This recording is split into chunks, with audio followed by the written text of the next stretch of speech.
Le 29 juin prochain, Conor McGregor fera son grand retour dans la cage contre Michael Chandler en main event de l'UFC 303. Bon, on va pas se mentir, l'Irlandais a perdu de sa superbe depuis plusieurs années maintenant, mais ici, pas question d'oublier ce qu'il a apporté au sport. Quoi de mieux donc que de consacrer cet épisode de Focus à l'apogée de la carrière de The Notorious, sa victoire contre Eddie Alvarez à l'UFC 205 le 12 novembre 2016. Pour ce faire, je reçois Alexandre Herbinet, journaliste pour RMC Sport et présentateur du podcast RMC Fighter Club, présent ce soir-là dans les gradins du Madison Square Garden. Bienvenue dans Focus, aujourd'hui nous sommes le 12 novembre 2016, le jour où Conor McGregor est devenu double champ.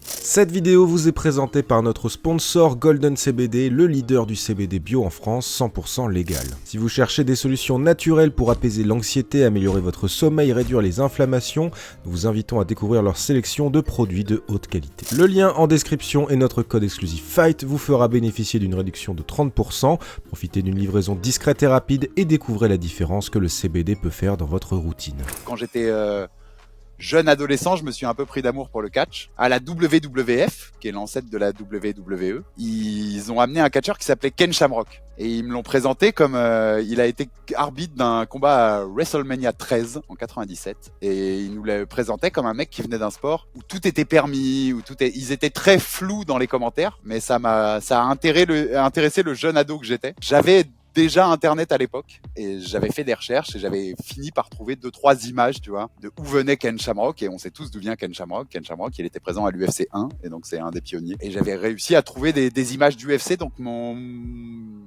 truc de fan vient de là. En 2013, soit 20 ans après sa création, l'UFC accueille dans ses rangs ce qui deviendra la plus grande star de l'histoire du MMA, Conor McGregor. Alors on est un peu revenu sur le parcours de l'Irlandais dans le premier épisode avec Chris, notamment sur sa défaite contre Nate Diaz vengée quelques mois plus tard, et pour son troisième combat de l'année 2016, l'UFC annonce que The Notorious tentera d'aller glaner une deuxième ceinture, celle des lightweight détenue à l'époque par Eddie Alvarez. Quand j'étais tout petit, donc en 97-98, pour les fans de boxe, de catch, la Mecque, c'était le Madison Square Garden. Et je m'étais dit donc petit que si un jour, parce que je savais qu'à New York c'était très interdit le MMA, je m'étais dit si un jour ils autorisent ça à New York et que tu as les moyens de le faire, il faut que tu ailles faire le première carte UFC au Madison Square Garden parce que ce serait cool, quoi. Fast forward, on avance jusqu'en 2016 et en 2016 je suis déjà journaliste pour RMC Sport depuis quelques années. J'ai enfin mon CDI à RMC Sport, donc je suis un peu mieux financièrement, j'ai un peu plus de marge. Et ils annoncent la première au Madison Square Garden, qui était un des derniers États, New York était un des derniers États des États-Unis à légaliser le MMA. La première au Garden, et ils annoncent Conor McGregor pour la double ceinture. Quelques mois après un premier essai avorté contre Rafael Dos Anjos, McGregor va donc tenter de devenir le premier double champ de l'histoire de l'UFC, ce qu'il avait déjà réalisé au Cage Warriors. Il s'agit à l'époque du deuxième combat où deux champions s'affrontent, 7 ans après le duel Georges St-Pierre contre BJ Penn. Pour marquer l'histoire, l'UFC organise la rencontre dans la mythique salle du Madison Square Garden à New York. L'événement est doublement historique puisqu'il s'agit de la première carte dans l'État américain, dernier à avoir légalisé la pratique du MMA.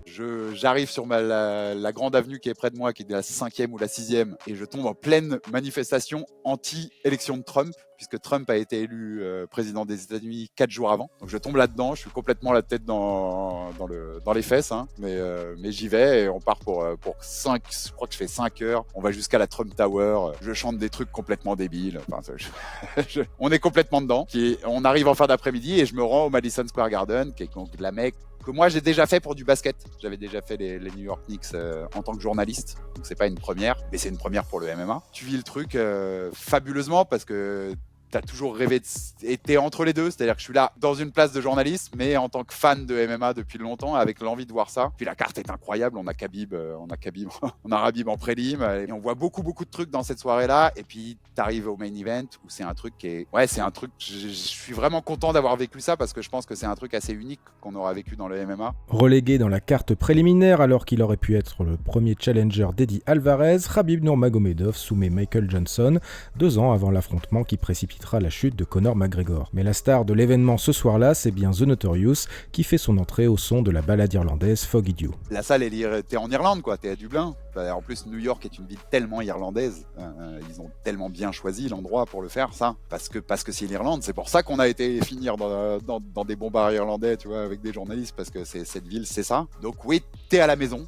l'entrée, c'est frisson. Je peux pas te dire autre chose, tu vois. J'en ai pas un souvenir hyper précis, en fait. J'ai juste souvenir de pouvoir sentir que t'as les poils qui se dressent parce que tu vis un moment énorme et que la foule le vit avec toi et qu'aux États-Unis, l'Irlandais, c'est lui qui est à domicile. Face à Conor ce soir-là, Eddie Alvarez, champion par 2 fois au Bellator, puis à l'UFC en battant Rafael Dos Anjos dans le premier round. Si McGregor est donné léger favori ce soir-là, personne ne s'attend à une telle démonstration de l'Irlandais. Rapide, félin, chirurgical, Conor roule sur l'Américain qui tombe plusieurs fois dans le premier round. La meilleure version de McGregor ne fait qu'une bouchée d'Alvarez, stoppé dans le deuxième round après un dernier contre dévastateur. Quand il finit le combat, il y a des journalistes irlandais qui sont à 2-3 tables de nous en tribune de presse. C'est des journalistes, mais ils sont debout. Il y a un mec qui est littéralement debout sur la table parce qu'il est en train de vivre un délire. Il est en train de vivre McGregor double champ au Madison Square Garden. Donc c'est un truc qui est complètement à part où on attend encore 2 heures pour voir McGregor arriver en conférence de presse.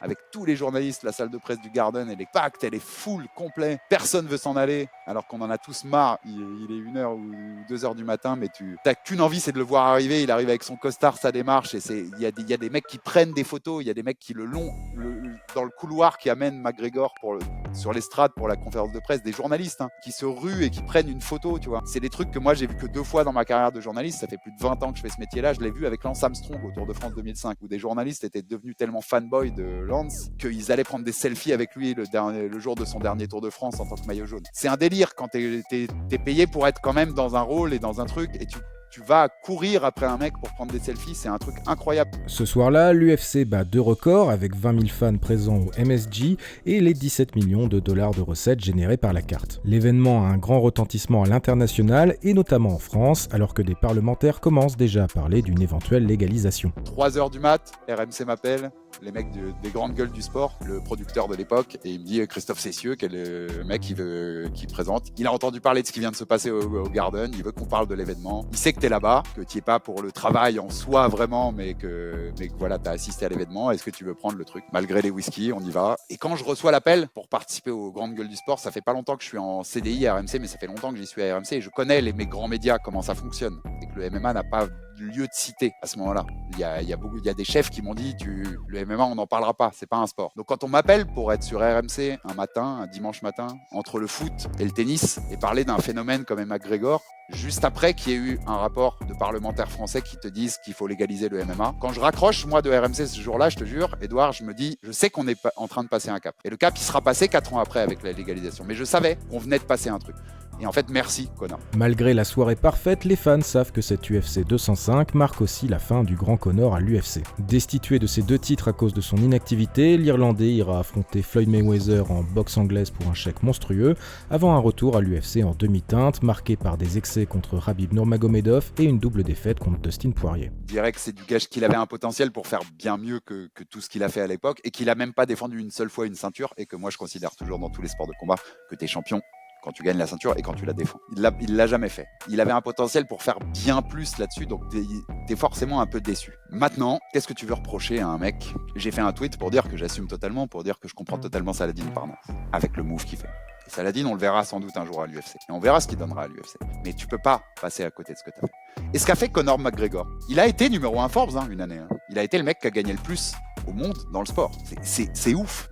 c'est ouf. C'est un mec de Crumlin, là, d'un petit quartier de Dublin, qui traîne toujours avec ces mecs mafieux de la bande de Kinahan encore, et qui est encore lié à ça aujourd'hui. Enfin, c'était pas destiné à ça quand tu viens de Crumlin. Alors qu'en 2024, les fans se demandent bien dans quel état Conor va se présenter contre Michael Chandler, une chose est sûre, il est et restera celui qui a fait passer le sport dans une autre dimension. Je te dis, le MMA, il lui a fait gagner des années. C'est ce que je t'ai raconté tout à l'heure, en direct sur RMC Sport pour raconter Conor, au moment où des gens en France veulent légaliser le MMA vraiment fort, tu sais qu'il y a une bascule. Et en fait, cette bascule, elle a deux noms. Elle a un premier qui a entamé un petit peu, qui est Ronda Rousey, qui est très court, mais moi, c'est le premier portrait qu'on m'a permis de faire à RMC, tu vois, en écrit. On m'a dit Ronda, ouais, c'est possible. Donc ça ouvrait une porte. Et Conor a défoncé la porte derrière. Ronda, elle a mis un pied, l'autre, il est arrivé, il a mis un coup de massue dans le truc, et il a défoncé le truc. Donc il a fait avancer d'années de trucs et une reconnaissance. Et en fait, tu avais des mecs qui, depuis des années en France, te défonçaient le MMA, étaient contre, voulaient pas sa légalisation, et qui, à un moment, je pense, devant